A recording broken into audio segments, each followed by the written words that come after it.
Bonjour de nouveau à tout le monde. Nous allons prendre la position de la prière pour continuer notre étude. Notre Père qui est aux cieux, que ton nom soit sanctifié, glorifié, magnifié, vivifié. Et alors que nous allons continuer cette étude à travers l'histoire de Moïse et d'Élie, s'il te plaît Seigneur, montre-nous toute la beauté de ta parole, afin que nous puissions être éblouis et nous aussi comprendre le plan que tu as pour nous. Béni sois-tu, instruis-nous, nous t'avons prié en ton saint nom. Amen.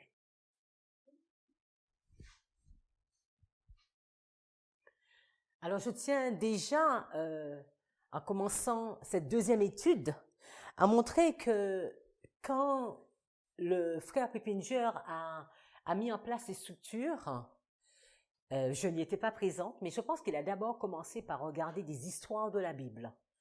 Et à regarder que dans ces histoires de la Bible, il y a une structure qui se dégage. Et après, à mettre la structure. C'est vrai que moi, je le fais dans l'effet inverse. Je vous mets la structure et je vous montre comment l'histoire respecte. Alors, vous pourrez certainement vous dire, ah oui, mais il y a des points qu'on ne trouve pas. Mais c'est toute la beauté de la ligne. Parce que, comme quelqu'un me disait une fois, si toutes les lignes elles avaient tous les points, il aurait fallu juste montrer une première ligne et une dernière. C'est la combinaison de toutes ces lignes qui va nous donner toute la lumière et toute la vérité. Alors, je vous propose de continuer cette étude et maintenant nous allons nous arrêter sur la ligne de Moïse. C'est une histoire que vous connaissez également très bien. L'histoire de Moïse. Alors, s'il fallait tracer une ligne,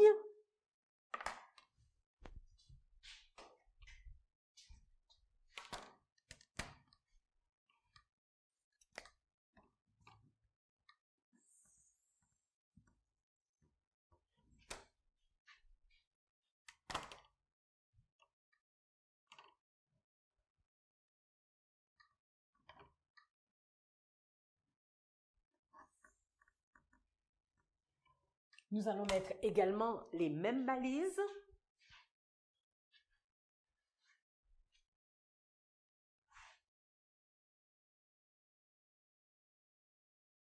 Et nous allons regarder comment l'histoire de Moïse est expliquée à travers la Bible et à travers l'esprit de prophétie. Mais cette histoire va également commencer par un temps de ténèbres. Alors je vais mettre ici la question.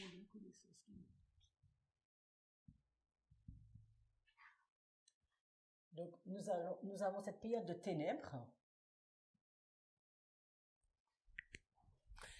Et qu'est-ce qu'Ellen White nous dit à la diapo 30 dans Jésus-Christ 23.3? Semblable aux étoiles parcourant en vaste orbite la voie qui leur a été tracée, les desseins de Dieu ne connaissaient ni hâte ni retard. Par le symbole des épaisses ténèbres, donc regardez bien ce qu'elle dit, elle va prendre le symbole des épaisses ténèbres et de la fournaise fumante. Dieu avait prédit à Abraham la servitude d'Israël en Égypte. Et il avait fixé à 400 ans la durée de leur séjour. Donc on va mettre 400 ans. Ensuite, avait-il dit, ils sortiront avec de grandes richesses. Toute la puissance de l'orgueilleux empire des pharaons s'opposa vainement à l'accomplissement de cette parole. Le même jour, celui que la promesse avait fixé par avance, toutes les armées de l'Éternel sortirent du pays d'Égypte. De même, l'heure de la venue du Christ avait été décidée dans le conseil céleste. Et quand la grande horloge des siècles manqua l'heure indiquée, Jésus naquit à Bethléem. Donc Ellen White fait beaucoup de comparaisons parce qu'elle utilise beaucoup cette méthode de ligne sur ligne pour superposer les histoires. Mais elle nous dit que le symbole des épaisses ténèbres, c'est un peu l'histoire des enfants d'Israël en Égypte.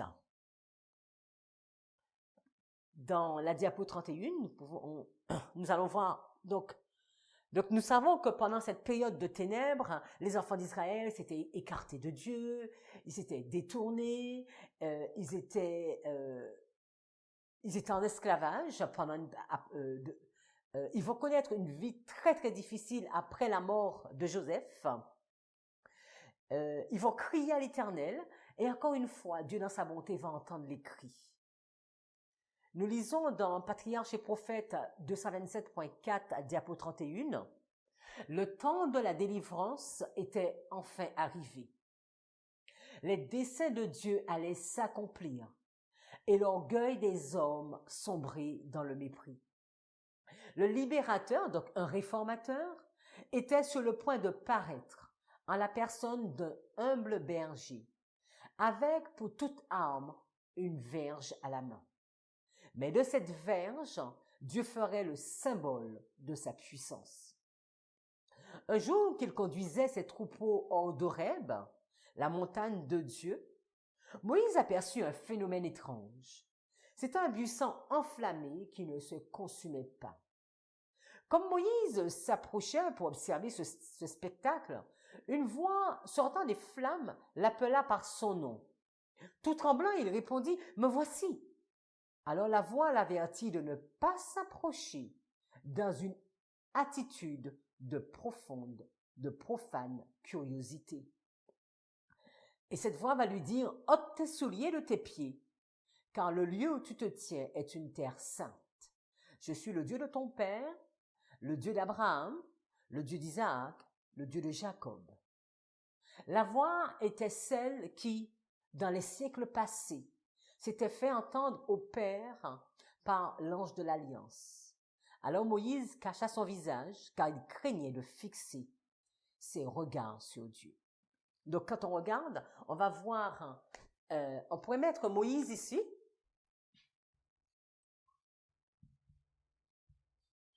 Moïse, ce réformateur, qui va y avoir l'accroissement de la connaissance. Dieu va lui parler et Dieu va lui expliquer le plan qu'il a et de la façon qu'il va s'y prendre pour pouvoir délivrer le peuple.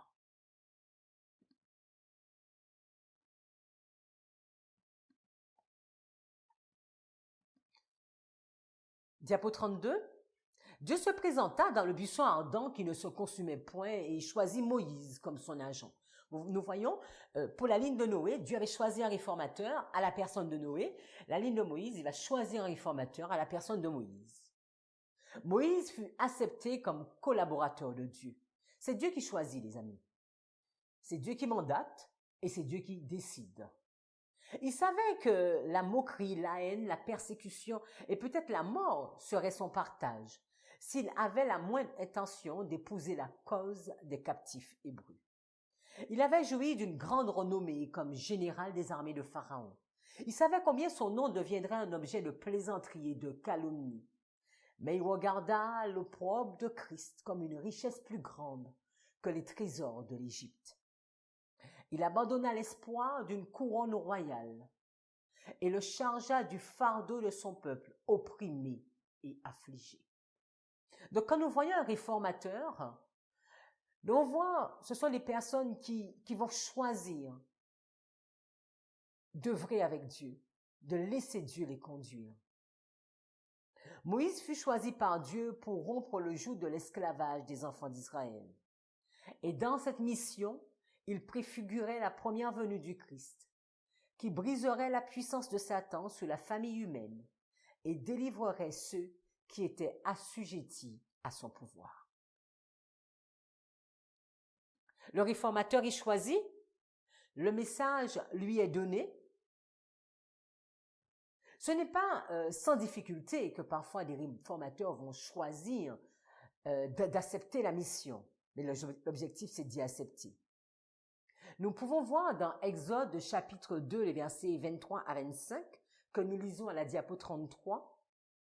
Et il arriva avec le temps que le roi d'Égypte mourut, et les enfants d'Israël soupirèrent à cause de la servitude, et ils crièrent, et leur cri monta vers Dieu à cause de la servitude. Et Dieu entendit leur gémissement, et Dieu se souvint de son alliance avec Abraham, avec Isaac et avec Jacob. Et Dieu regarda les enfants d'Israël, et Dieu eut du respect envers eux. Je lis dans la King James. Quand nous allons au chapitre suivant, Exode 3, le verset 17 à 19, il est dit: « Et j'ai dit, je vous ferai sortir de l'affliction de l'Égypte vers le pays de Canaan, des Hittites, des Amorites, des Périzites, des Hivites, des Jébusites, vers un pays où coule le lait et le miel. Et ils écouteront ta voix.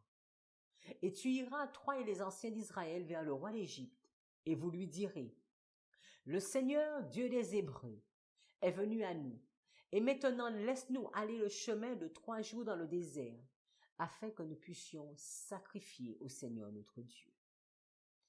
Et Dieu va dire: Et je sais que le roi d'Égypte ne vous laissera pas partir, non, pas même contraint par une main puissante. Et Dieu va montrer tout le plan à Moïse, afin que son serviteur ne puisse pas être désespéré, déçu face aux réactions du roi d'Égypte, aux réactions de Pharaon. Nous avons noté qu'il y avait l'accroissement de la connaissance, Exode 2, verset 8.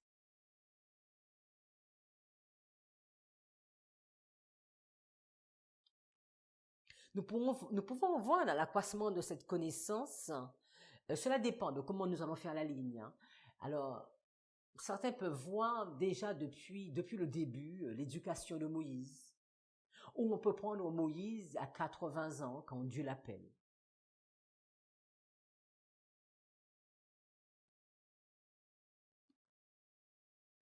Et Moïse va donner un message de réforme. Et nous allons voir comment Dieu va s'y prendre afin de donner ce message. Le réformateur est choisi, Dieu lui explique qu'il va devoir délivrer son peuple. Moïse, après beaucoup d'hésitation, accepte. Et à la diapo 35, PP, Patriarche et Prophète 229.2, il est dit: Et Moïse reçoit l'ordre. C'est important de noter que ce n'est pas Moïse, c'est pas le plan de Moïse, c'est le plan de Dieu. Moïse reçoit l'ordre de rassembler premièrement parmi les anciens d'Israël ceux qui sont le plus intègres et qui depuis longtemps soupirent au sein de leur esclavage, pour leur apporter de la part de Dieu un message et une promesse de délivrance. Dieu va d'abord s'adresser aux plus intègres, ceux qui vraiment y croient. Accompagné de ces hommes, il devra se rendre auprès du Pharaon et lui dire: Le Dieu des Hébreux nous est apparu. Permets-nous d'aller à 3 journées de marche dans le désert pour offrir des sacrifices à l'Éternel notre Dieu. Mais Moïse sait que le Pharaon ne va pas accepter. Le paragraphe ci-dessous nous dit: Moïse est prévenu que le Pharaon refusera d'accéder à leur demande, mais il ne devra point faiblir, car Dieu saisira cette occasion pour manifester sa puissance à la vue des Égyptiens et de son peuple. Vous savez, parfois mes amis, nous nous décourageons, mais nous ne devons pas nous décourager. Si Dieu a mis en toi un rêve, si Dieu a mis en toi un projet, et que ceci, tu sais que cela ne vient pas de toi, alors tu dois pouvoir continuer à aller jusqu'au bout. Ne jamais désespérer. Parce que c'est Dieu qui dirige cette mission. Et c'était le cas de Moïse. Moïse savait que c'était Dieu qui lui avait parlé. Et il savait que cette mission venait de Dieu. Et il ne devait pas se décourager. Parce que l'entêtement de Pharaon devait être un message. Je tiendrai ma main et je frapperai l'Égypte par toutes sortes de prodiges que je ferai au milieu d'elle. Après cela, le Pharaon vous laissera partir. Dieu savait dès le départ qu'il aurait fallu le diplôme. Et Dieu va instruire son serviteur à apprendre à obéir et à être patient, à attendre. Donc là, nous sommes ici. Moïse, qui va donner ce message de réforme à ceux qui craignent Dieu. Il est dit à ceux qui sont les plus intègres. Et Moïse va leur expliquer le plan de Dieu. Juste avant que Moïse n'aille n'arrive à Goshen, il y a une histoire que la Bible nous explique avec un ange qui descend. Et par rapport à la circoncision, parce que on n'a pas toujours noté, mais ici, il y a la notion de l'ange qui descend. Et nous pouvons le voir également dans l'histoire de Moïse, un ange qui descend. À la diapo 36, en route pour l'Égypte, Moïse reçut un avertissement saisissant du déplaisir de Dieu. Un ange lui apparut dans l'attitude menaçante d'un ennemi prêt à le frapper à mort. Aucune explication ne lui était donnée. Mais l'homme de Dieu se souvint que, cédant aux sollicitations de sa femme, il avait négligé d'appliquer à son plus jeune fils l'ordonnance relative à la circoncision, sans laquelle nul ne pouvait avoir part aux bénédictions de l'alliance de Dieu avec Israël. Et c'est vraiment important de noter ce que Dieu veut faire ici. Il est dit que une semblable négligence de la part de l'élu du Très-Haut ne pouvait qu'affaiblir, aux yeux du peuple, l'obligation du divin précepte. D'ailleurs, dans l'accomplissement de sa mission auprès de Pharaon, Moïse allait courir de grands dangers. Sa vie ne pouvait être conservée que grâce à la protection des anges sur laquelle il ne pouvait compter, que s'il ne négligeait aucun devoir. Et là, c'est vraiment un message très important pour tous ceux qui s'engagent dans l'œuvre de Dieu. Apprenons à obéir à la lettre, à un ainsi a dit l'Éternel. Craignant de perdre son mari, Séphora accomplit ce rite elle-même, et l'ange laissa Moïse continuer son voyage. Nous continuons la ligne de Moïse, et nous allons voir les fondements qui vont être posés.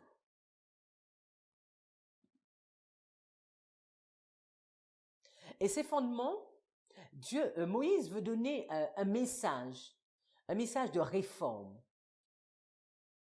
le sabbat de l'Éternel.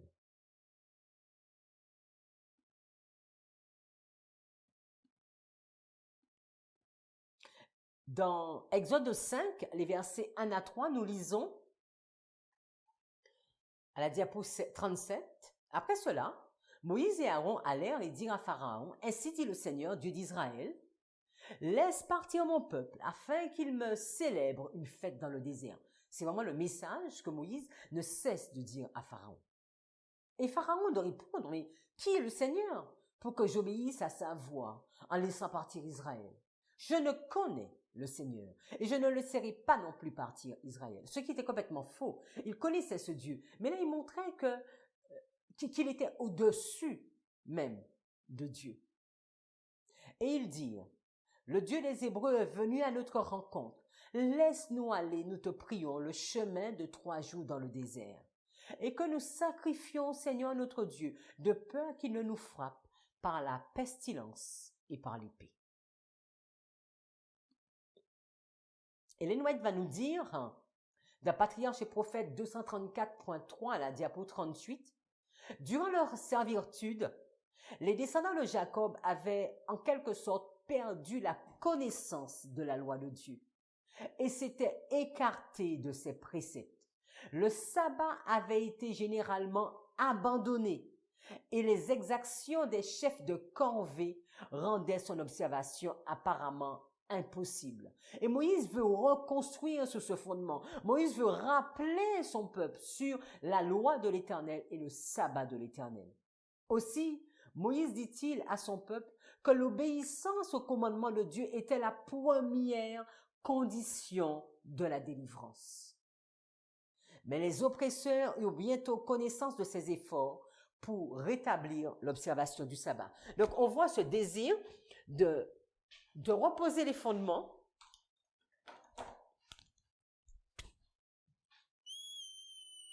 parce que le peuple de Dieu a oublié la loi de Dieu.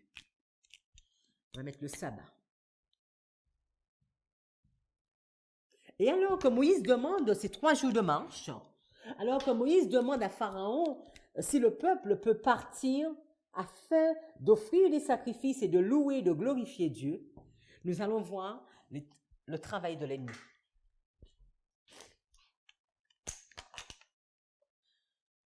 La diapo 39, sérieusement alarmé, le roi suspectait les Israélites d'une révolte et de l'abandon de leurs travaux. Ces projets, pensait-il, étaient la conséquence de l'oisiveté. Aussi, allait-il faire en sorte qu'il ne leur restât pas de temps à consacrer à de dangereux complots. Il prit immédiatement des mesures pour resserrer leurs chaînes et étouffer en eux cet esprit d'indépendance. Le même jour, les ordres furent donnés qui rendaient leur travail encore plus pénible. Les matériaux ordinairement employés aux bâtisses étaient des briques séchées au soleil. Leur fabrication occupait un grand nombre d'esclaves hébreux. Les murs les plus beaux édifices étaient faits de ces briques, auxquelles on ajoutait un revêtement de pierre de taille. Pour rendre l'argile plus consistante, on y mélangeait de la paille, dont il fallait de très grandes quantités. Et qu'est-ce que le roi va décider? Or, le roi donna l'ordre de ne plus fournir la paille, parce qu'ils avaient demandé de vouloir bâtir sur ce Dieu et d'offrir et de revenir au sabbat de l'Éternel. Et les bâtisseurs furent désormais obligés d'aller la chercher eux-mêmes, tout en livrant le même nombre de briques. Donc on voit là le travail de l'ennemi, les activités de l'ennemi. Ils ont un travail supplémentaire à faire. Et là on va mettre Exode 5, verset 7.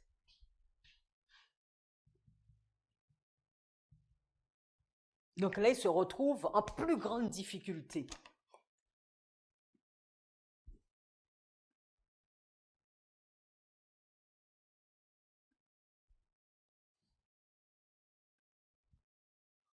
Donc après, on arrive à un message de réveil.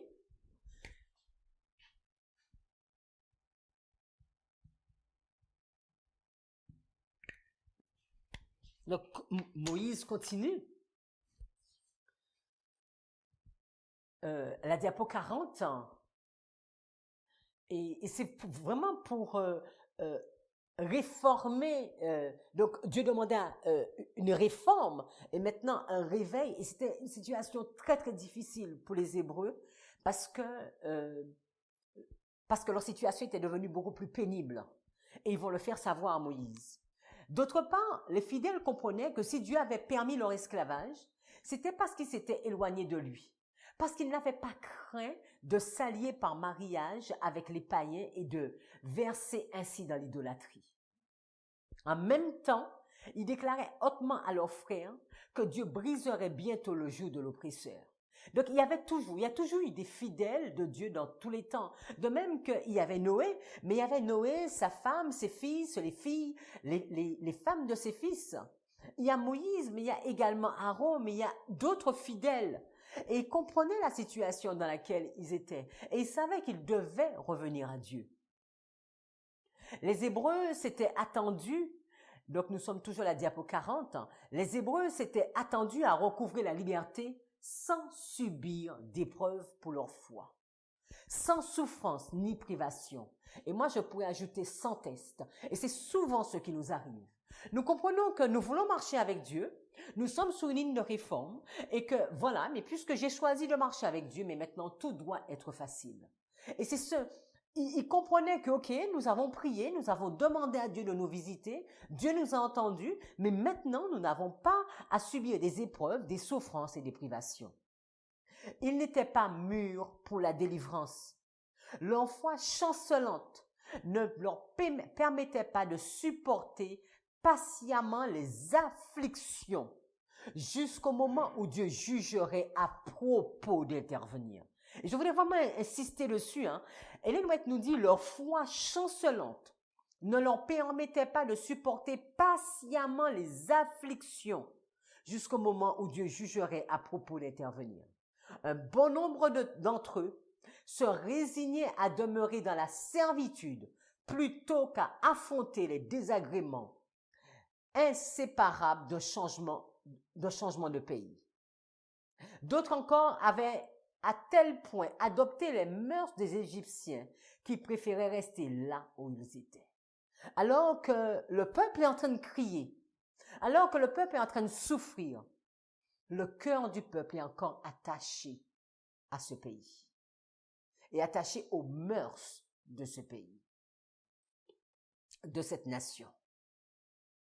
Et alors qu'il y a un message de réveil qui est donné, nous voyons que ce message, ils ne sont pas tous à même de vouloir de ce réveil.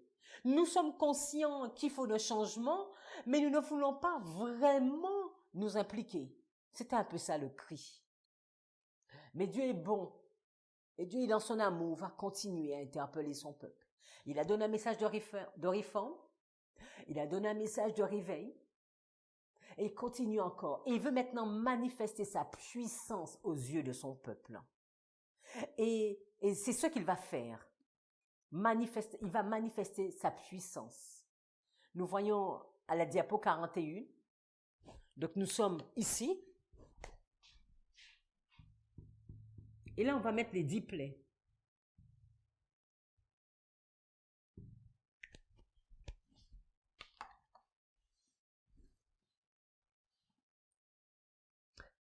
Exode, on peut regarder.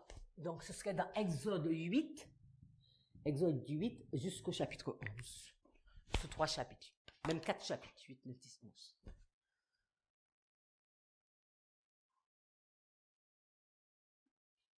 En même temps, l'Éternel lui apprend à Moïse, que le monarque ne cédera pas jusqu'à ce qu'il ait frappé l'Égypte de manifestations spéciales de sa puissance, les manifestations de la puissance de Dieu, avant que s'abatte chacun des jugements divins. Moïse devra en décrire exactement au roi la nature et les effets, et lui donner ainsi l'occasion de les éviter s'il le désire. Vous voyez encore la bonté de Dieu. C'était la même chose.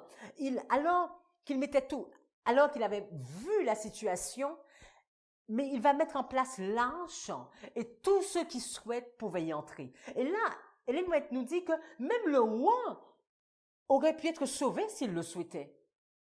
Et il lui donnait l'occasion de les éviter s'il le désire.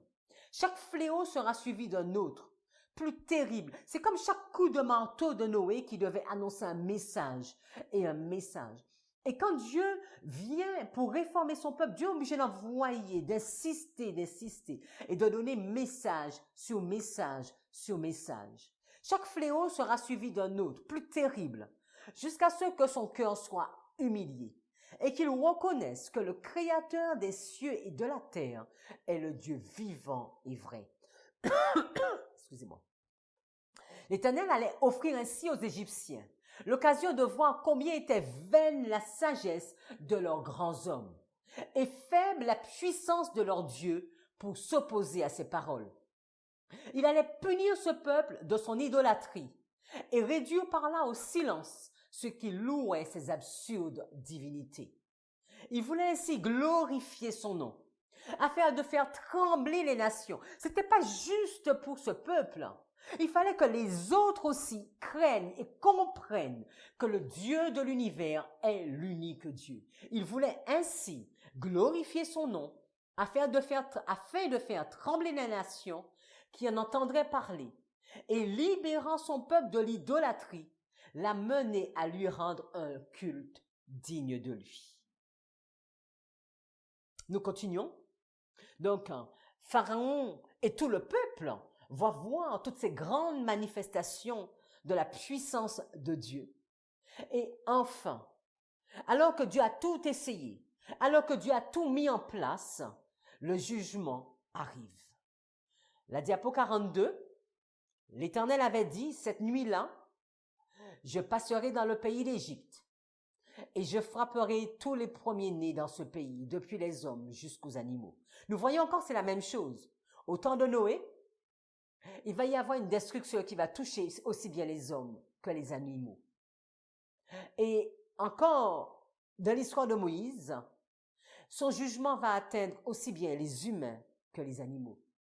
J'exécuterai mes jugements contre tous les dieux de l'Égypte. Je suis l'Éternel.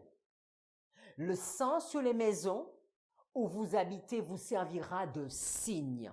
Et là, c'est important de noter que là, nous sommes face à une porte fermée, nous sommes face à un jugement, mais il y a également une notion de signe, un message que Dieu veut donner à son peuple. Je verrai le sang et je passerai outre, et le fléau destructeur ne vous atteindra point, parce que je frapperai le pays d'Égypte. Et là, chacun était mis devant sa prise de décision. Est-ce que tu rentres dans l'arche ou non? Est-ce que tu choisis de mettre le sang sous le linteau ou non? Dieu ne nous impose pas. Dieu veut nous sauver, mais il ne nous imposera pas le ciel. Parce qu'il sait que nous serons trop malheureux. Pour obtenir la liberté, les Israélites devaient manifester quoi? Leur foi en la grande délivrance qui se préparait. Ici, c'est une question de foi. Pour entrer dans l'arche, il fallait avoir une foi. Pour mettre le sang sur le linteau, il fallait avoir une foi. Ils devaient arborer l'enseigne sanglante de la façade de leur maison, se séparer des Égyptiens, eux et leurs familles, et se retirer dans leur demeure. S'ils avaient négligé le moindre détail des instructions reçues, s'ils n'avaient pas retiré leurs enfants de la société des Égyptiens, si en égorgeant l'agneau, ils avaient négligé d'en asperger le sang au poteau de leur demeure, ou s'ils étaient sortis de chez eux, ils n'auraient pas été en sécurité. Ils ont beau se croire en règle, leur sincérité les eût passés, car ils avaient été avertis.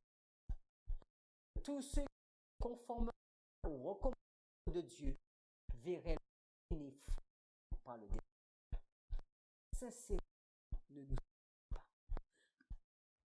Mais suite, après ce jugement, il y a un désappointement. Le désappointement, c'est la mer Rouge. Le peuple a été testé sous sa foi. Le peuple a mis le sang sous le linteau, mais son cœur est-il vraiment attaché à Dieu? Dans la diapo 43, nous lisons « Les Hébreux avaient campé au bord d'un bras de mer qui semblait leur opposer une barrière infranchissable. Tandis que vers le sud, une montagne au flanc escarpé leur barrait le passage. Tout à coup, on vit briller dans le lointain des armures et avancer en rang serré les chariots d'avant-garde d'une armée qui, approchant à une allure accélérée, ne tarda pas à paraître au grand complet. L'épouvante gagna tout le camp d'Israël. Les œufs se mirent à crier à l'Éternel, tandis que le plus grand nombre se répandait en lamentations et en plaintes contre le réformateur, contre Moïse. N'y avait-il pas donc de tombeaux en Égypte que tu nous aies emmenés pour mourir au désert? Ce sont les paroles que nous pouvons lire dans Exode 14. Que nous as-tu fait quand tu nous as fait sortir d'Égypte? Ne te disions-nous pas en Égypte, laisse-nous servir les Égyptiens? Car il vaut mieux pour nous servir les Égyptiens que de mourir dans le désert. Et là, les amis, on a l'impression que c'est un véritable échec. Alors que Dieu vient de délivrer son peuple. Le peuple, il a crié à l'Éternel. Dieu a tout mis en place pour délivrer ce peuple. Ce peuple dit, mais nous, on ne voulait pas être délivrés. On t'avait dit de nous laisser en Égypte, qu'on était mieux en Égypte. Et face à tout ce comportement, Dieu va devoir continuer nos routes avec les enfants d'Israël afin de les purifier et de les épurer. Parce qu'ils ne peuvent pas rentrer dans la Canaan terrestre dans ces conditions. En réalité, ils ne veulent pas rentrer dans la Canaan terrestre.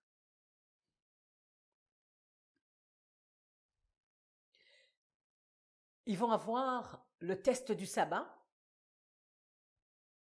que nous pouvons lire dans Exode 16, 4 à 7, parce que nous savons qu'ici, lors du désappointement, il y a le nombre 7. Et alors qu'ils vont partir à quelques campements plus loin, ils vont avoir, plus précisément au 7e campement, ils vont avoir ce nombre 7. Exode 16, verset 4. Alors le Seigneur dit à Moïse, « Voici, je vais vous faire pleuvoir du ciel du pain, et le peuple sortira, et ils en recueilleront une certaine provision chaque jour, afin que je l'éprouve pour voir s'il marchera dans ma loi ou non. » Et Moïse et Aaron dirent à tous les enfants d'Israël, « Au crépuscule, vous saurez que le Seigneur vous a fait sortir du pays d'Égypte. Et le matin, vous verrez alors la gloire du Seigneur, parce qu'il entend vos murmures. Il entend vos murmures contre le Seigneur.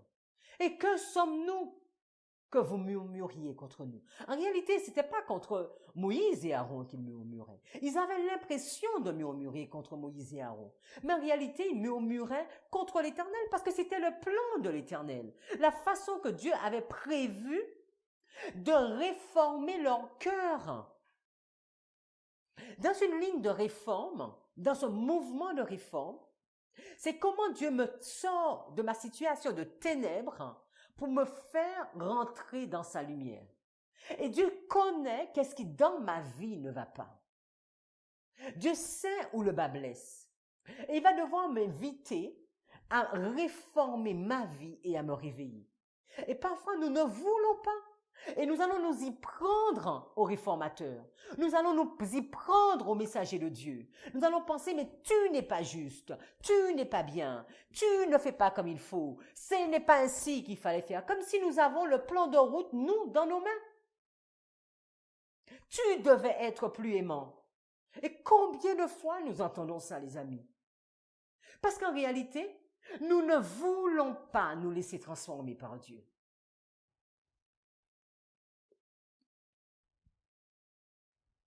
La diapo 45, nous lisons, « Quiconque obéit au 4e commandement trouvera qu'une ligne de séparation est tracée entre lui et le monde. » Il avait été dit aux enfants d'Israël que ce sera un test pour vous. Et là, Ellen White nous dit que le sabbat est un test. Les amis, ce n'est pas une exigence, non une exigence humaine, mais une épreuve de Dieu.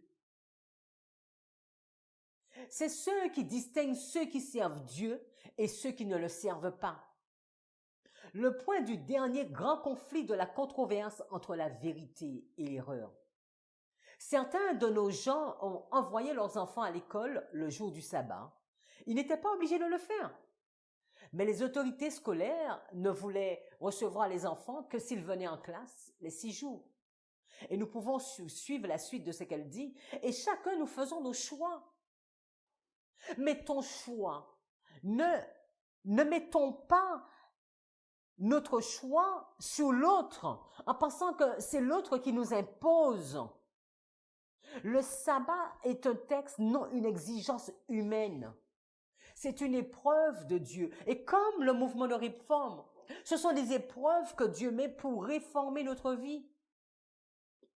Ces épreuves ne venaient pas de Moïse ni d'Aaron. Les épreuves ne venaient pas de Noé. C'est Dieu qui avait choisi le plan. Et c'est lui qui exécutait son plan. Et vous savez ce qui va se passer dans cette ligne de Moïse?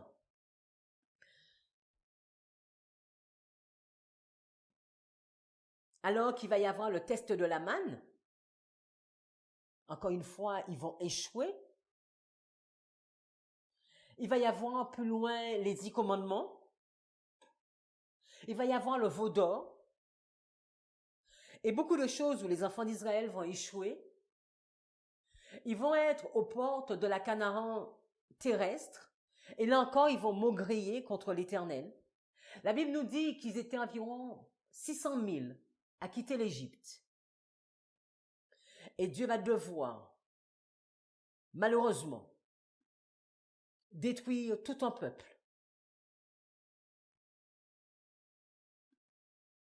Parce que ce peuple ne veut pas se soumettre à la volonté de Dieu.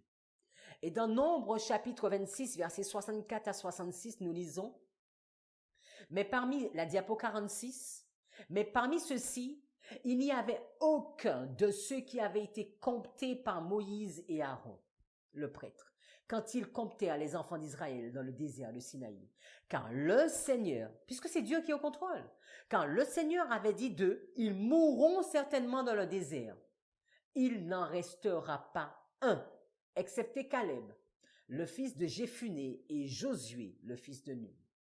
Deutéronome 2, 14 et 15 nous dit, « Or le temps que nous avons marché depuis Kadesh Barnéa jusqu'au passage du torrent de Zéred, a été de 38 ans, jusqu'à ce que toute la génération des hommes de guerre ait été consumée du milieu de l'armée, comme le Seigneur le leur avait juré. Car en effet, la main du Seigneur était contre eux pour les détruire du milieu de l'armée, jusqu'à ce qu'ils aient été consumés. Parce que c'est un peuple au cou raide qui ne voulait pas se plier aux exigences de Dieu. Dans Deutéronome 4, le verset 4, il est dit, « Mais vous qui vous êtes attachés au Seigneur, votre Dieu, vous êtes tous vivants aujourd'hui. » Deux catégories. Deux catégories. De même que pour Noé, deux catégories. Une catégorie dans l'arche et une catégorie hors de l'arche. En Corinthiens 10, verset 5 va nous dire, « Mais pour beaucoup d'entre eux, Dieu n'eut pas grand plaisir, car ils furent anéantis dans le désert. » Un groupe mourut dans le désert et l'autre traversa le Jourdain. La diapo 47 nous dit, dans Histoire de la rédemption 163.1, « Le Seigneur dit encore à Moïse et à Aaron, « J'ai entendu les Israélites se plaindre de moi. Ce peuple insupportable, ne cessera-t-il jamais de le faire? » Le Seigneur dit alors à Moïse et à Aaron de faire savoir au peuple qu'il lui serait fait selon ce qu'il avait lui-même souhaité. Ah, avait-il dit, les Israélites, si seulement nous étions morts en Égypte ou dans le désert. C'est ce qu'ils voulaient. Mais Dieu va dire, ok, vous allez mourir dans le désert puisque c'était votre souhait. Ainsi, Dieu les prenait au mot. Il chargea donc ses deux serviteurs de le dire qu'ils mourraient dans le désert. Ceux du moins qui avaient plus de 20 ans, parce qu'ils s'étaient révoltés et avaient murmuré contre lui. Seuls Caleb et Josué entreraient dans le pays de Canaan. Quant à vos jeunes enfants, dont vous disiez qu'ils deviendraient le butin des vainqueurs, je les ferai entrer dans le pays que vous avez méprisé, et ils le connaîtront. Encore une ligne de réforme. Donc ici, on pourrait montrer la Canaan terrestre. Et là, montrer qu'il y a un jugement, car il y en a un groupe qui va rentrer et un groupe qui ne va pas rentrer. L'histoire de Moïse, sous bien des points, a la même structure que celle de Noé. Nous allons voir une autre, celle d'Élie. Élie, serviteur de l'Éternel. Donc je vais effacer celle-ci et je vais écrire sous cette même ligne.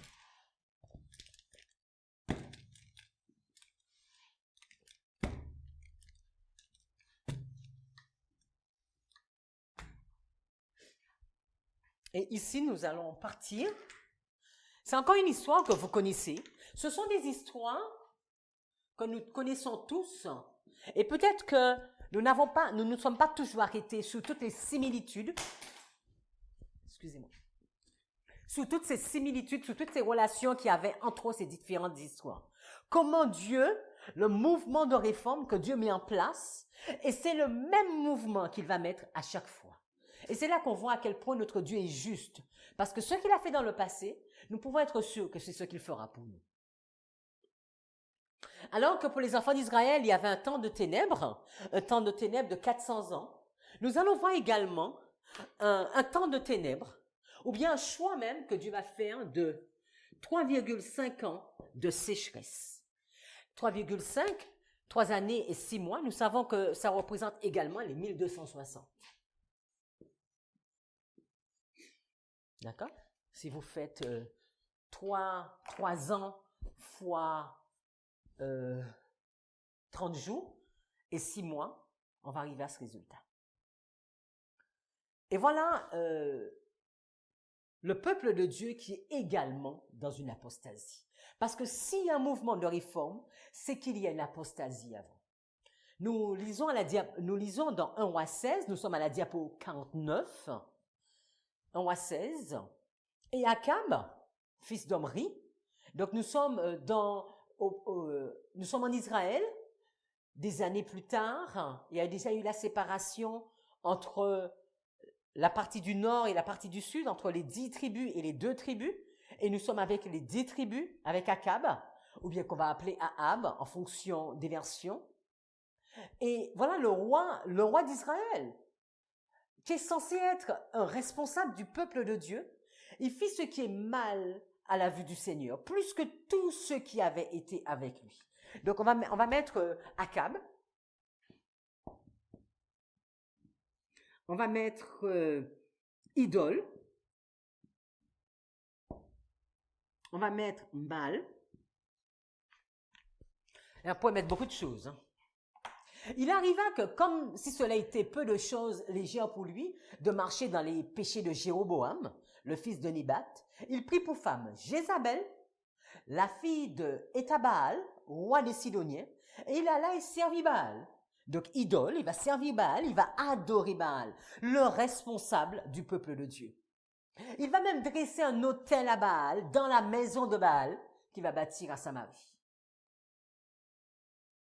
On continue le verset. Et Akab fit un bosquet, et Akab fit plus encore pour provoquer au courroux le Seigneur Dieu d'Israël, que tous les rois d'Israël avaient été avant lui. Pendant ces jours, Hiel, le Béthélite, bâtit Jéricho, et c'est vraiment incroyable, hein, parce qu'on pourrait se demander, mais pourquoi cette phrase arrive?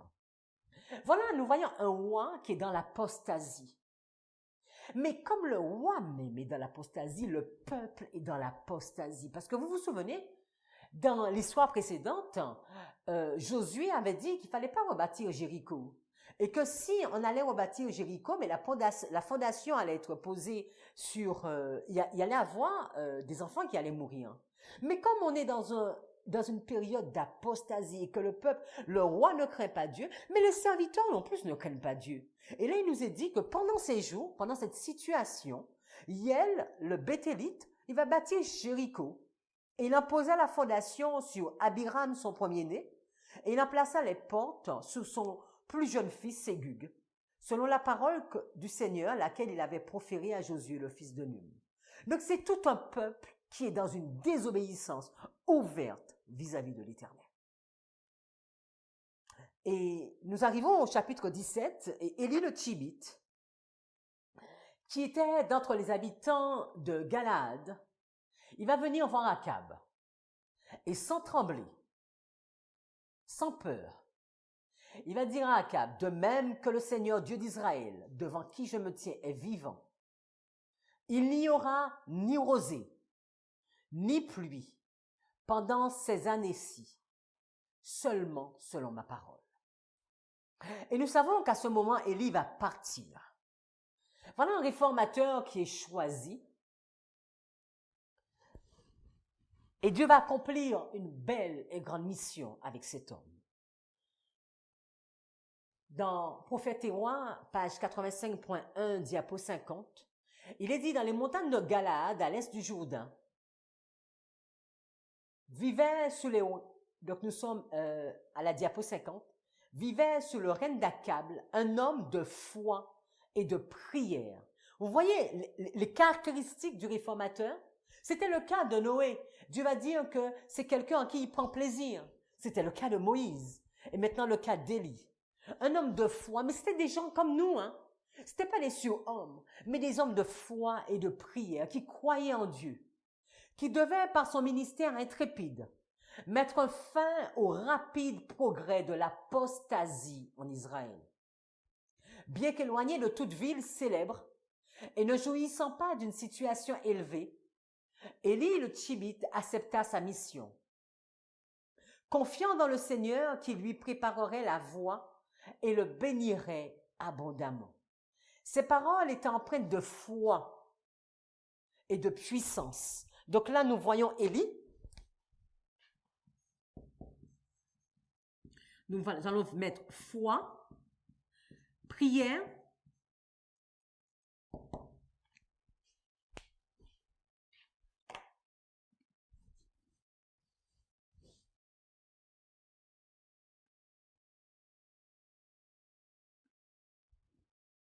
sa voix était la voix de celui qui crie dans le désert pour censurer le péché et s'opposer à la marée du mal qui déferlait sur le pays. Et de même que là, dans cette ligne, on voit Élie, quand nous arriverons à la ligne de Jésus, nous verrons Jean-Baptiste.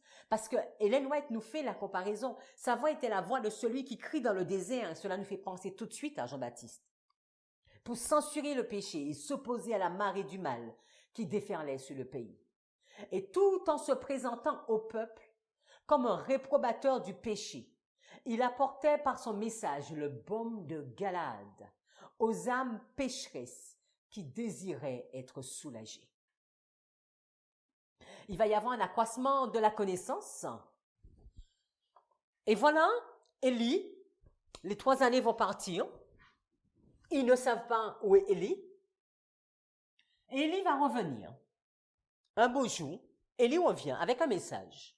Et là, nous le trouvons dans 1 Roi 18, 17 à 21.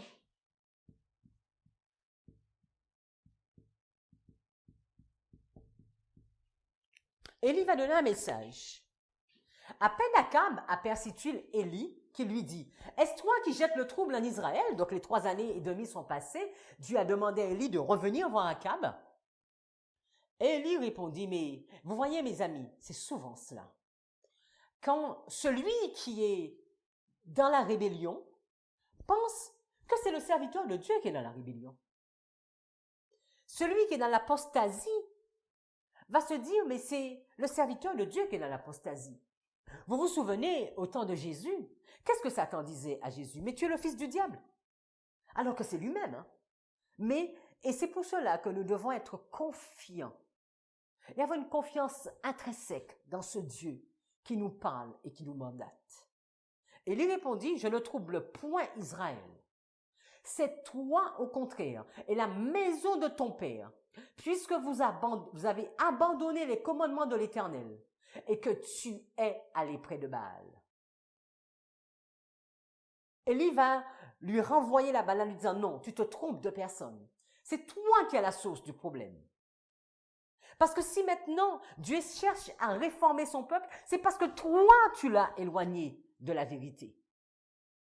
Et Élie va lui donner un message. Fais maintenant rassembler tout Israël auprès de moi, à la montagne du Carmel.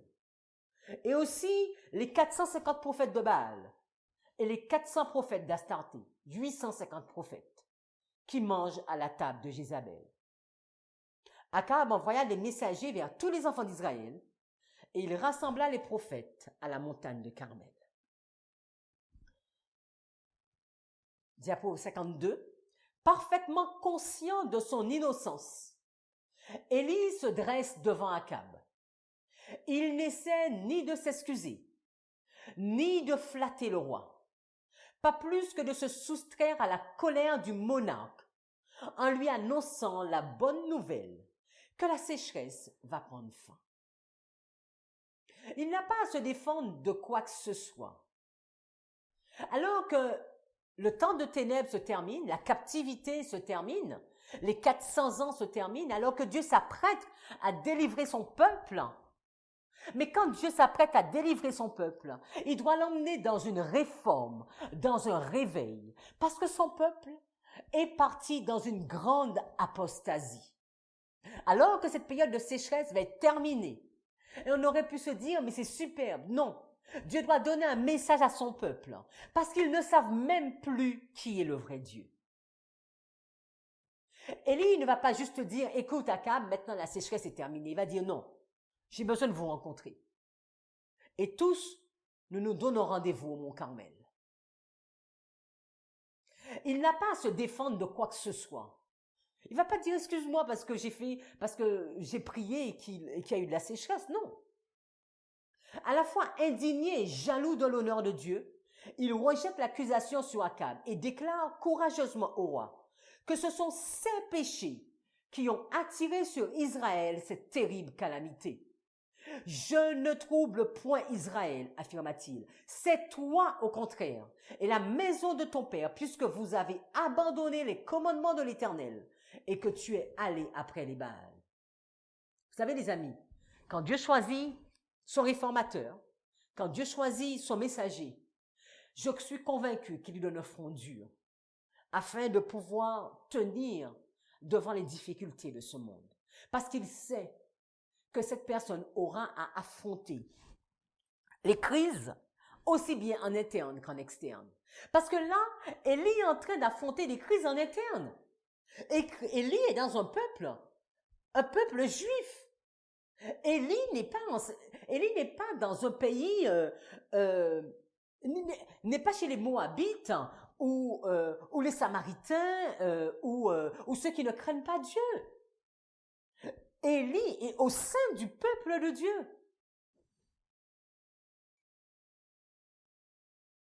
Et Moïse, et on voit Élie, donc il a l'accroissement de la connaissance, et on va mettre le Carmel ici.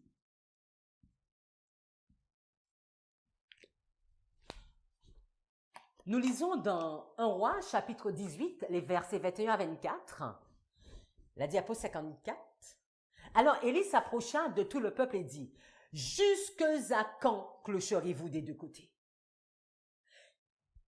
Faire en sorte qu'il y ait de la pluie, c'est une chose. Mais est-ce que vous comprenez le message? Quand est-ce que vous allez réformer vos voies? Et pour avoir une réforme, il faut déjà se poser une question. Je me place de quel côté? Jusque à quand clocherez-vous des deux côtés? Si Dieu est Dieu, mais allez après Dieu. Si c'est Baal, allez après Baal. Et le peuple est dans l'incapacité de répondre. La Bible nous dit, le peuple ne lui répondit rien. C'est triste, c'est le peuple de Dieu, qui ne sait même pas si Dieu est le vrai Dieu. Et il dit au peuple, je suis resté seul des prophètes de l'Éternel. Et il y a 450 prophètes de Baal, sans compter les 400 prophètes d'Astarté. Au verset 23, Élie va mettre un plan. Que l'on nous donne 2 taureaux, qu'ils choisissent pour eux l'un des taureaux, qu'ils le coupent en morceaux, et qu'ils le placent sur le bois sans y mettre le feu. Et moi, je préparerai l'autre taureau, et je le placerai sous le bois, sans y mettre le feu. Nous sommes égalité. Nous allons demander à Dieu de manifester sa puissance. Puis invoquez le nom de votre Dieu, puisque c'est pas Dieu que vous invoquez, c'est Baal. Donc invoquez Baal et Astarté. Et moi j'invoquerai le nom de l'Éternel. Et si c'est Baal qui répond, ou si c'est Astarté, mais voilà, je serai obligé de m'incliner et de reconnaître que Baal est le vrai Dieu. Et si c'est l'Éternel qui répond, vous allez devoir reconnaître que c'est l'Éternel, le seul Dieu. Et tout le peuple va répondre, c'est bien. Vous savez que quand on descend bas, on descend très très bas. Parce que nous sommes au sein du peuple d'Israël. Et le peuple d'Israël a besoin d'une preuve pour savoir que l'Éternel est le seul Dieu. Le peuple d'Israël a déjà oublié la traversée de la mer Rouge, la traversée du Jourdain, mais le périple avec les Égyptiens, mais tout ce que Dieu a fait avec, comment Dieu leur a donné Canaan, et ce que Dieu a fait avec tous ces juges pendant plus de 350 années. Mais comment Dieu a marché avec eux, avec David et Salomon, la façon que Dieu s'est manifesté dans le temple. Ils ont entendu toutes ces histoires. Et là, nous sommes dans un peuple qui dit, c'est bien, nous saurons enfin qui est Dieu.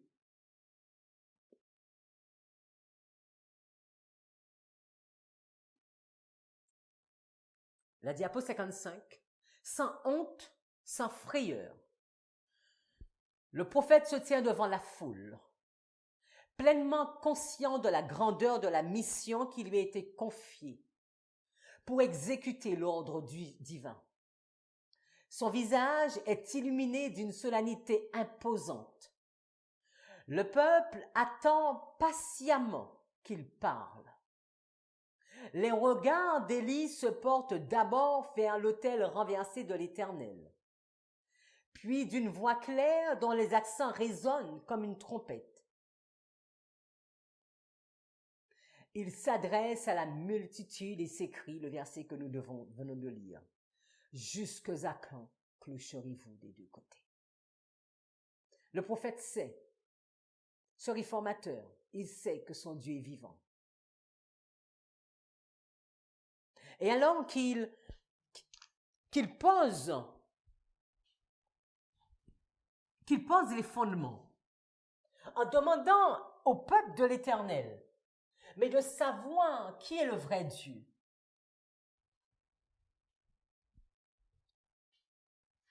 L'ennemi ne reste pas silencieux. Et l'ennemi va commencer à s'activer. Nous lisons dans 1 Roi 18, versets 25 à 29, diapo 56. Élie dit au prophète de Baal, « Choisissez pour vous l'un des taureaux, préparez-le les premiers quand vous êtes les plus nombreux et invoquez le nom de votre Dieu, mais ne mettez pas le feu. » Ils prirent le taureau qu'on leur donna, donc ils sont vraiment confiants dans leur plan. Ils le préparèrent et ils invoquèrent le nom de Baal depuis le matin jusqu'à midi. En disant, mais Baal, réponds-nous. Mais il n'y avait pas de voix, il n'y avait pas de réponse. Et ils se mettent à sauter devant l'autel qu'ils avaient fait. Et Élie maintenant de se moquer d'eux. Et à midi, Élie se moqua d'eux et dit, mais criez à haute voix, puisqu'il est Dieu. Il pense à quelque chose, ou il est occupé, ou il est en voyage. Peut-être qu'il dort et se réveillera. Et ils crièrent à haute voix et se firent selon leur coutume des incisions avec des épées, avec des lances, jusqu'à ce que le sang coulât sur eux. Lorsque midi fut passé, ils prophétisèrent. Vous voyez les amis? Même l'ennemi prophétise. Ils prophétisèrent jusqu'au moment de la présentation de l'offrande. Mais il n'y eut ni voix, ni réponse, ni signe d'attention. Connaître la prophétie, c'est une chose.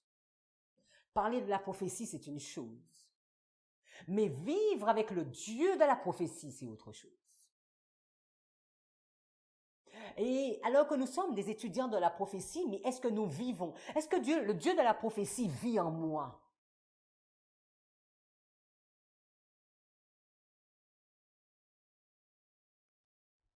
Dans Prophète Éoin 109.3, la diapo 57, avec quelle joie,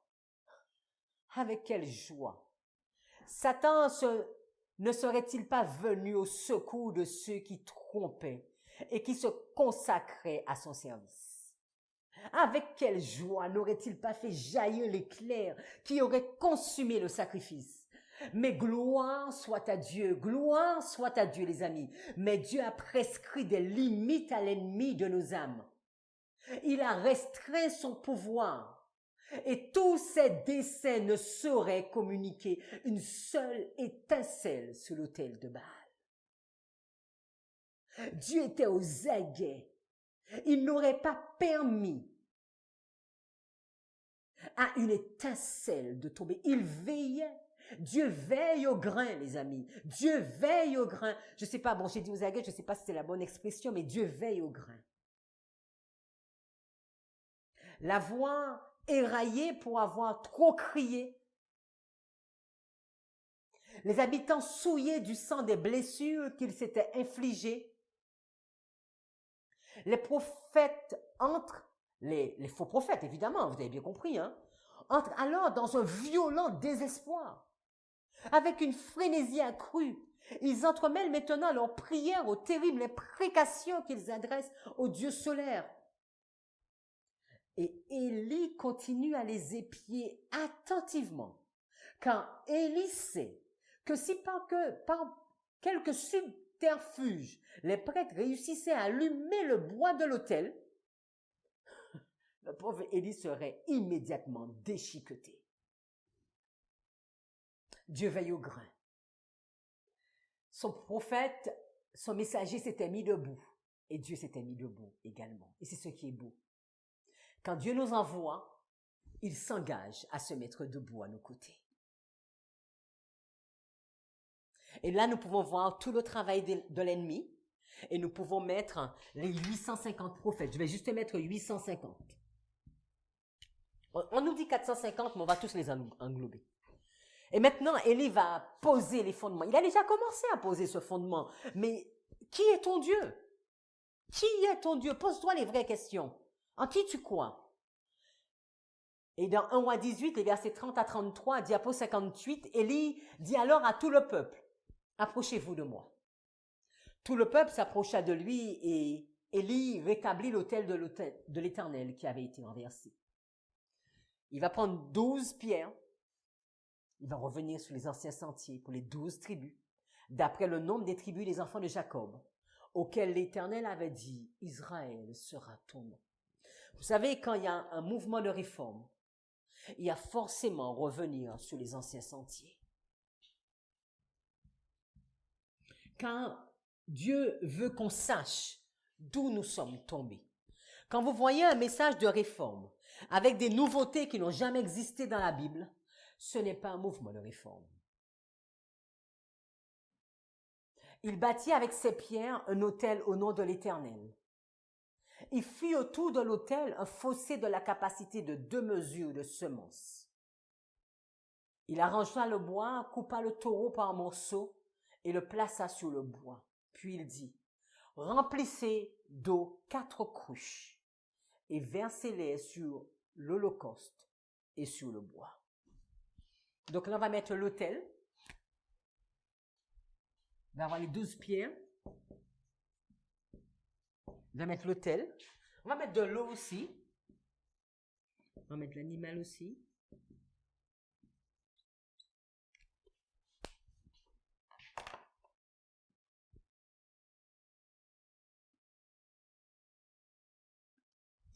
Et l'Énoëte continue en nous disant, au prophète Éwa 110.1, nous sommes à la diapo 59, à l'heure du sacrifice du soir, alors on va mettre le soir aussi, parce qu'il y avait le sacrifice du matin, le sacrifice du soir, Élie dit au peuple, approchez-vous de moi.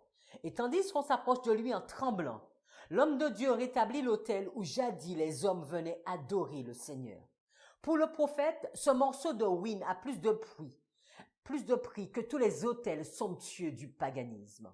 En relevant cet autel, Élie manifestait le respect qu'il éprouvait pour l'alliance contractée avec Dieu, par Dieu avec Israël. Lorsque celui-ci avait traversé le Jourdain pour entrer dans le pays de la promesse, il prit 12 pierres, vous vous souvenez, dans le Jourdain, d'après le nombre des tribus. Donc ici encore, alors que le jugement n'est pas encore arrivé, vous voyez, Dieu est encore en train d'agir pour son peuple.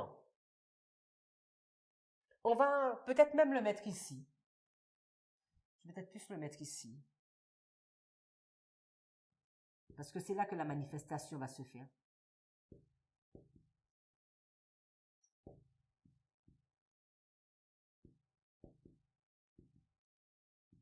Il y a l'alliance.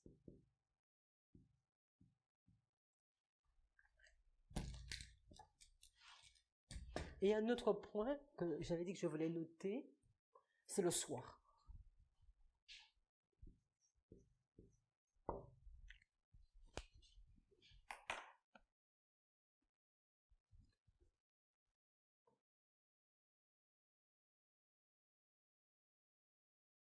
Donc ça dépend de comment vous le prenez, parce que je me rends compte que je l'ai mis un peu avant, donc on pourrait tous le mettre, on pourrait également les mettre tous juste avant, sous le fondement, et après, donc toute cette partie-là,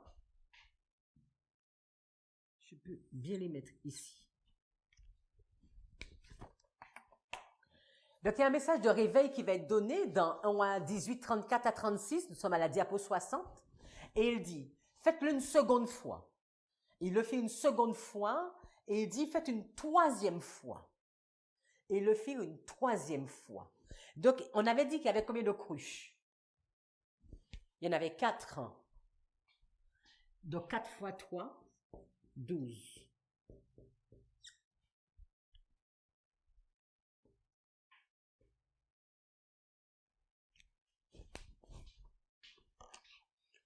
L'eau coula autour de l'autel et le remplit aussi d'eau le fossé.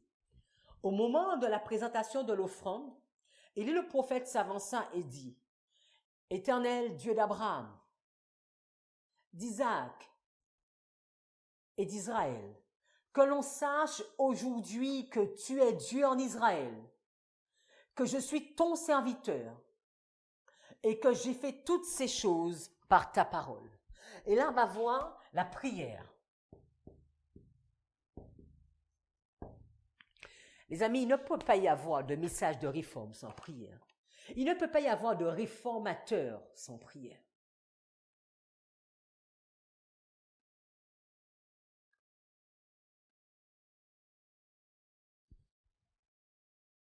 Élie va continuer. « Réponds-moi, Éternel, réponds-moi, afin que ce peuple reconnaisse que c'est toi, Éternel, qui es Dieu, et que c'est toi qui ramène le cœur. » Élie connaît son Dieu. Élie est en train de supplier pour un peuple. Comme Noé suppliait pour un peuple, comme Moïse suppliait pour un peuple.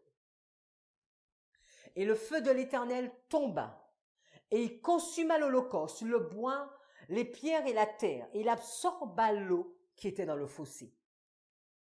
Quand tout le peuple vit cela, ils tombèrent sur le visage et dirent, « C'est l'Éternel qui est Dieu. » Là, l'Éternel est reconnu. Dieu est reconnu pour qui il est.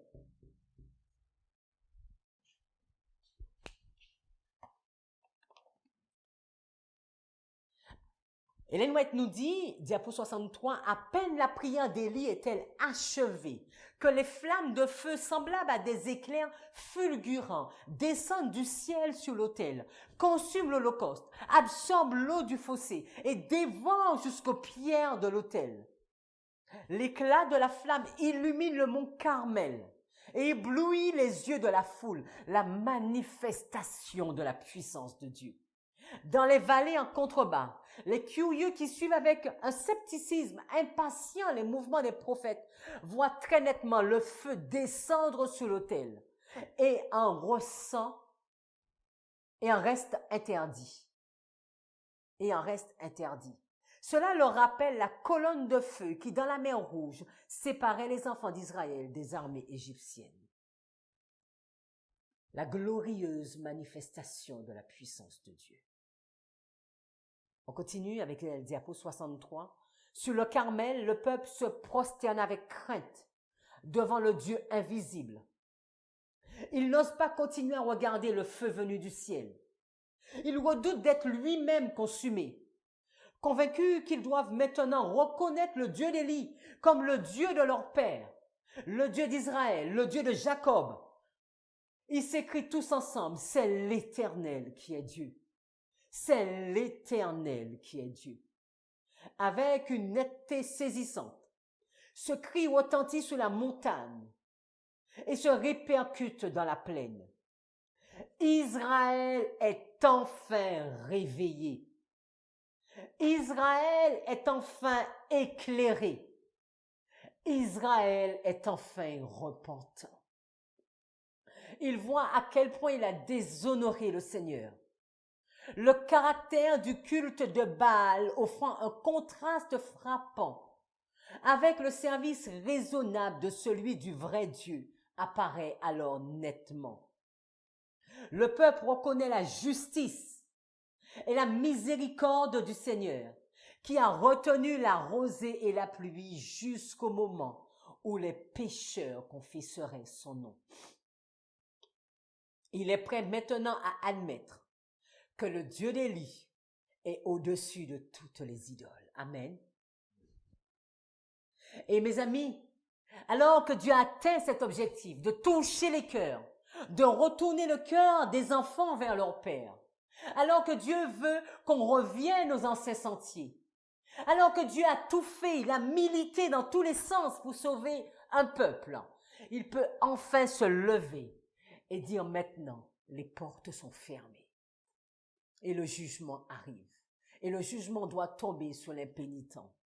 Nous lisons dans 1 Roi 18, verset 40, Élie va dire, « Saisissez les prophètes de Baal. » Leur dit Élie, « Qu'aucun d'eux n'échappe. » Et ils les saisirent Élie les fit descendre au torrent de Kison, où il les égorgea. Diapo 65. Les prophètes de Baal assistent avec consternation à la merveilleuse démonstration de la puissance de l'Éternel. Et cependant, dans leur défaite et en présence de la gloire divine, ils refusent de se repentir de leur mauvaise conduite. Vous savez, même là encore, il y avait grâce pour eux. Ils veulent continuer à servir Baal. Ils se montrent ainsi prêts pour le châtiment. Dieu ordonne alors à Élie de détruire ces faux docteurs. Afin, vous savez pourquoi les enfants? Vous savez pourquoi nos amis? Excusez-moi. Dieu veut qu'ils détruisent ces faux docteurs afin de préserver Israël repentant des séductions de ces adorateurs de Baal.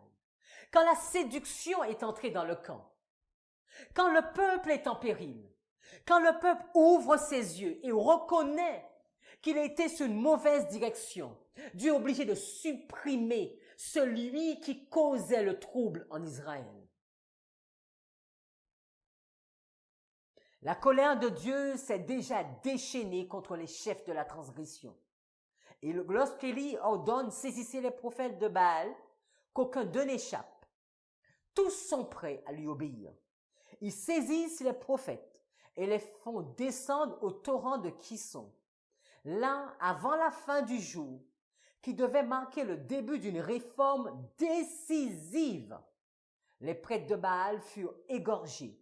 Pas un seul n'échappera. Avant qu'il ne pleuve, avant que la pluie de l'arrière-saison ne tombe sur le peuple de Dieu, il doit y avoir une réforme. Il doit y avoir un réveil. Il doit y avoir une réforme et il doit y avoir un réveil. Excusez-moi. Mais vous savez, il y a souvent le désappointement qui arrive. Et là encore, le serviteur de Dieu doit être en lutte. Vous savez, souvent nous avons vu ce nombre 7.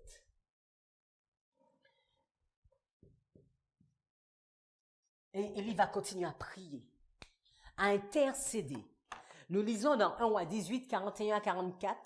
Et Élie dit à Akab, monte, mange et bois, car il se fait un bruit qui annonce la pluie. Akab monta pour manger et pour boire, mais Élie monta au sommet du mont Carmel. Et se penchant contre terre, il mit son visage entre ses genoux. Et il dit à son serviteur, monte, regarde du côté de la mer. Le serviteur monta, il regarda et dit, il n'y a rien. Et Élie dit 7 fois, retourne. À la 7e fois, il dit, voici un petit nuage qui s'élève de la mer et qui est comme la paume de la main d'un homme. Ellen White commente ce texte et va nous dire, à la diapo 67, le prophète envoya plusieurs fois de suite son serviteur vers un point qui dominait la Méditerranée, pour voir s'il discernait un signe à l'horizon, prouvant que le Seigneur avait entendu sa prière.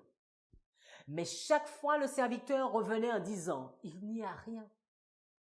Toutefois, le prophète ne perdit ni sa patience, ni sa foi. Il continua à prier avec ferveur. 6 fois de suite, le serviteur revint en disant, il n'y avait aucun signe de pluie dans un ciel d'airain. Mais Élie ne baisse pas les bras. Élie a une foi fidèle, intrinsèque en ce Dieu. Je sais que mon Rédempteur est vivant. Élie sait que Dieu lui a dit, va et je vais faire pleuvoir. Élie sait qu'il va pleuvoir. Et même quand le trouble est là, même quand le désappointement, Élie traverse cette difficulté parce que Élie sait que Dieu n'est pas un homme pour mentir. Mes amis, il est temps pour nous d'avoir de tels hommes et de telles femmes qui se lèvent. Des personnes qui lèvent très haut l'étendard d'Emmanuel et qui disent que mon Seigneur est vivant. Sa parole est vivante. Il n'est pas un homme pour mentir. Il n'est pas un homme pour changer. Ce qu'il a dit, il le fera. Seigneur, tu es vrai, tu es vivant, tu le feras. Ce que tu as dit dans ces 66 livres est véridique.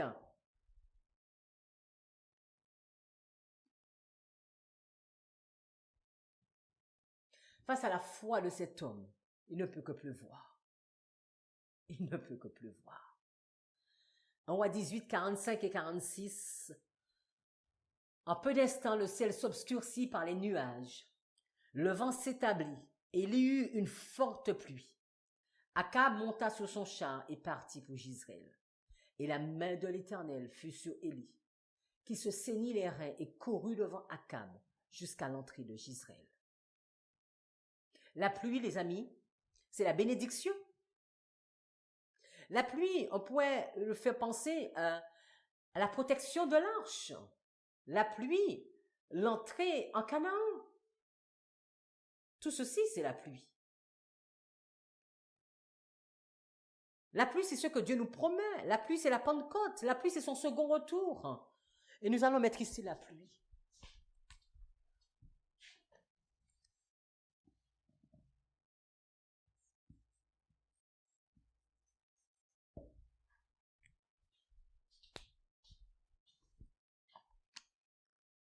Ellen White nous dit, dans Patriarche et Prophète 114.2, diapo 69, Élie est flexible, en voyant encore son serviteur regarder à l'horizon. Cette fois, ce dernier revint avec ces paroles. Voici un petit nuage qui s'élève de la mer et qui est comme la paume de la main d'un homme. C'était suffisant. L'homme de Dieu n'attendit pas que le ciel s'assombrit. Il savait que Dieu avait déjà répondu. Dans le petit nuage qui montait de la mer, il entrevit par la foi une abondante chute de pluie. Il envoya alors immédiatement son serviteur dire à Akab, « Attelle et descends, afin que la pluie ne t'arrête pas. » La messagère du Seigneur continue. La diapo 70, c'est parce qu'Élie était un homme de foi que Dieu se servit de lui dans la grave crise que traversait Israël.